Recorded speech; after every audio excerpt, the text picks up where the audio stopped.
doggycrap.com.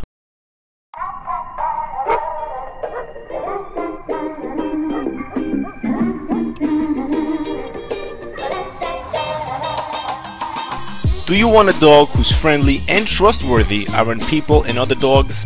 With an increasing amount of dog parks around the country, it's now easier than ever. It's one of the best places for them to socialize, and all you have to do is sit back and relax. With years of experience, however, we've noticed that most first-timers have little to no knowledge of dog behavior, which can leave you with a bad taste in your mouth, never to return to this wild paradise.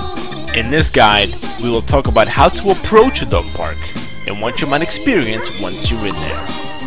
So let's get to it and go over what you should know before you open those mighty gates.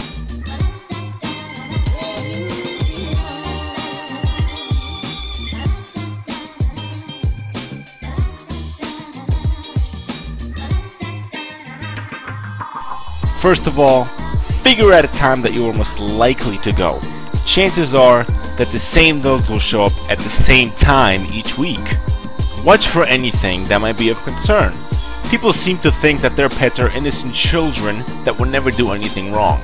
Don't be afraid to enter the park on your own and ask some of the old-timers for tips and what dogs to look out for.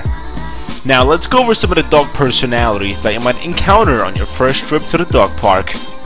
First of which is the Hyper King. That's the dog that's always running around, the dog that has so much energy and just wants to be around everyone it can. Next, we got the Antisocial. That's the dog that only plays with a few buddies but typically keeps to him or herself. Followed by the Ball Crazies that only want to play the game of fetch but might attack another dog if they try to steal that ball. Just be extra careful and look for signs of aggression. Next, we got the Humper. Humping is actually a pretty normal behavior ranging anything from domination, arousal, and play. Last but not least, we got the Alpha. The Alpha is just like the guy at the bar that's looking for a fight. Most dogs are extremely friendly. If you see a dog that makes everyone nervous, don't risk it and come back at a later time. Now, let's get in there.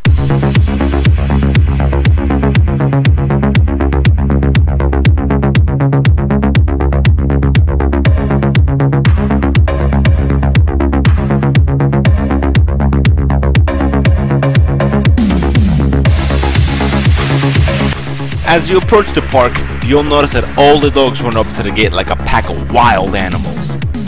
This could be a terrifying experience, so keep in mind all they want to do is say hello. Now go inside, close the gate behind you, and take the leash off. Let your dog sniff out the situation and continue inwards, keeping a close eye on your dog. Now, here's what you will encounter in the first few minutes. Butt sniffing is the equivalent of the human handshake. Don't get discouraged if all the dogs want to get a whiff of your best friend. Fear. At times, the newcomers may get overwhelmed and attempt to escape the butt sniffing assault. Common signs of fear are tucking of the tail between the legs, running away behind the owner, and folding of the ears. Never ever pick your dog off the ground. This only invites every dog to jump all over you. Lastly, your dog will fit right in and have the time of its life. So for the $1,000,000 question, are they playing or fighting? Wrestling is commonly confused with fighting because both dogs are trying to jump on each other, bite each other's necks, and so on. When is rough too rough? If one dog is absolutely dominating the other, feel free to step in and reset the game. Keep a lookout for growling, showing teeth, slamming the other dog, and understand that they should be taking turns in getting dominated.